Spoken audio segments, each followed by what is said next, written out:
Disney's Free Guy is the next hit in the sensational video game cinematic universe, and while it is an original story, it does have some tiny pieces of video game references. And now that Free Guy has come to Disney Plus, we have paused through the movie to get finer details. This is an explicit warning. If you do not want the movie spoiled, then stop watching here and come back after you've watched the actual movie. You've been warned. Skydiving into the game. This isn't a direct reference to any particular game, but it does somewhat feel similar to what happens in Fortnite after jumping off the battle bus. Free Guy opens the movie like this, and it is a great way to see the city of Free City. Team Xbox. A little bit later in the movie, a player-controlled character attempts to rob the bank, but when Guy acts out of character, it cuts to the real world where two girls are in a bedroom showing them playing the game on a laptop, next to a stack of Xbox 360 games. There's only one visible though, and that's Dark Souls. There is another scene towards the end of the movie where three girls are sitting down on a couch, with three Xbox One controllers on the coffee table in front of them. The AR and the HUD. Similar to the first reference, this does not go directly to any particular game, but the idea of AR items and the HUD are reminiscent of certain games such as the Metroid Prime series.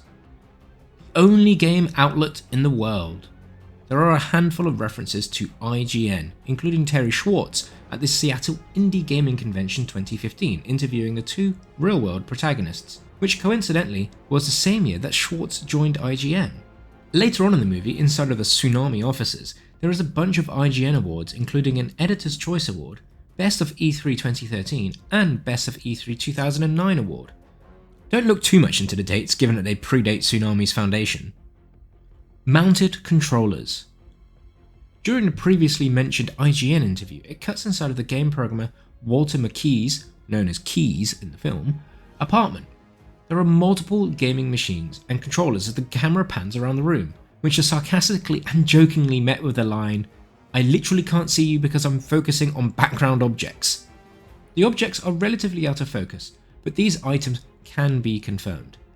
There's a Metal Slug bar top arcade cabinet, a bunch of video game controllers including two Nintendo 64 controllers, one official and one unofficial, a Sega Saturn controller, a bunch of Xbox and PlayStation controllers.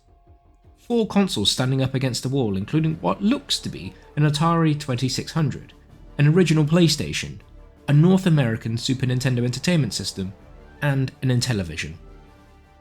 An Inky Pac-Man ghost lamp. Inky's Japanese nickname is Alsuke, which translates to Blue Guy, a subtle reference to the main character being called Blue Shirt Guy. There's a silver or platinum Nintendo GameCube on the shelf. There's also a NES Zapper, an NES controller, an original Xbox, an Xbox 360 with gold controller, maybe the C3PO controller. More controllers mounted on the wall. One is clearly an N64 controllers, but the others are a bit more out of focus. Next to his flat screen TV is a PlayStation 3 Slim and what looks to be a PlayStation 2. This is a bit odd. The PlayStation 2 is oddly placed as it looks to be in the incorrect way around, with the front side of the console facing the wall. That means that the controllers and the ports and the memory cards will be facing away from what would be the sofa or the couch. Neither console has any cables plugged in though. Weapons vault. Throughout the movie, each character has a weapons vault containing vehicles and weapons where they can change their loadouts. This is definitely something present in a lot of games, but the one where this feels most linked to is in the final scene in Conker's Bad Fur Day on a Nintendo 64. Streamers. There are a bunch of real-life streamers giving live reactions to the events of the movie via their YouTube channels or Twitch channels, including multiple reactions from Ninja, Jacksepticeye, Laserbeam, Dan TDM, and Pokey. Free City. The carnage and the violence in Free City is almost akin to GTA Online by completing challenges, shooting and murdering and killing other human-controlled characters for their loot, while also having NPCs in the world around them. There is no direct reference to the GTA series, but the basis of the game is very, very similar. Dances. There are a handful of celebratory dances. Could we name them? No, we can't. But we can bet our bottom dollar that there are at least 5 in the movie, and these are most likely ripped emotes from various games such as Fortnite. Do you know what they are? Let us know in the comments. Game studio bosses. Antoine, the head of the fictional studio game Tsunami, is perhaps a caricature of what game studio owners and heads could really be like. Later on in the movie, he is seen to be rushing the development on Free City 2, but he doesn't care about the bugs and errors that testers and his staff are highlighting to him. His obsession with making money is by far the most important aspect to the gaming market for him, and he lays claim that consumers only care about IP recognition. Quotes such as, "Why make an original game when I can make a sequel?" and "IPs and sequels, that's the thing that people want." There's also a reference to that he doesn't really care about paying his employees more than he has to.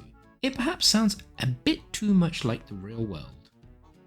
22-year-old gamer Keith.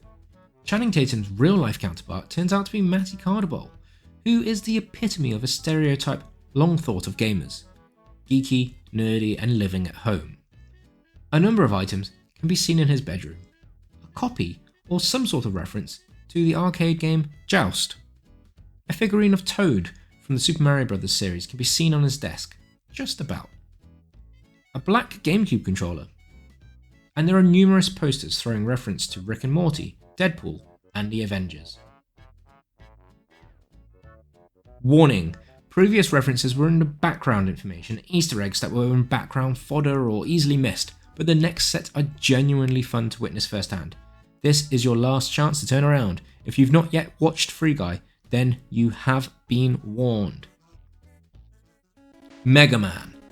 This reference actually happens a little bit further back in the movie, but it's a direct reference in the film that we thought would be nice enough to include it after our second warning message. Guy uses the Mega Buster, which is the name for Mega Man's arm cannon. It's very quick, but it's also very hard to miss. This happens when Guy goes to Channing Tatum's vault to go back and steal one of the video clips. Captain Hulk Guy. In one of the biggest shocks, the final fight scene sees Guy spawn a Captain America vibranium shield, followed by the famous Avengers theme and a Hulk-themed fist in the other hand.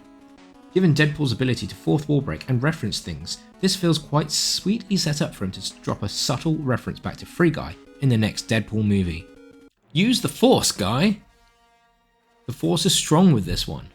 Don't mess with a fully leveled up Guy, he will just keep pulling out all the stops, including a lightsaber and the famous Star Wars theme. A genuinely exciting scene which is totally unexpected, and I really hope I haven't spoiled it. Fortnite Rainbow Smash Pickaxe. The final fight scene goes through a lot of weapons, but the Rainbow Smash Pickaxe from Fortnite is hard to miss given the rainbow colour scheme and the slow motion sequence in it being used. Half-Life. The gravity gun is used in the final battle and is used to fling dude through the roof of a beachside building. Portal. Portals, the primary gameplay mechanic from the Portal series, are seen in a couple of scenes in the movie, but most notably at the end when Guy uses a portal gun to create both a primary fire and a secondary fire portal. Free Guy is now available to watch on Disney+. Did you spot any other video game references? Be sure to drop them down in the comments section below. And if you haven't already subscribed to the channel, then please do so. Go and give that like button a good old like, and make sure you leave a comment to let us know how you feel about this video. Thank you very much for watching.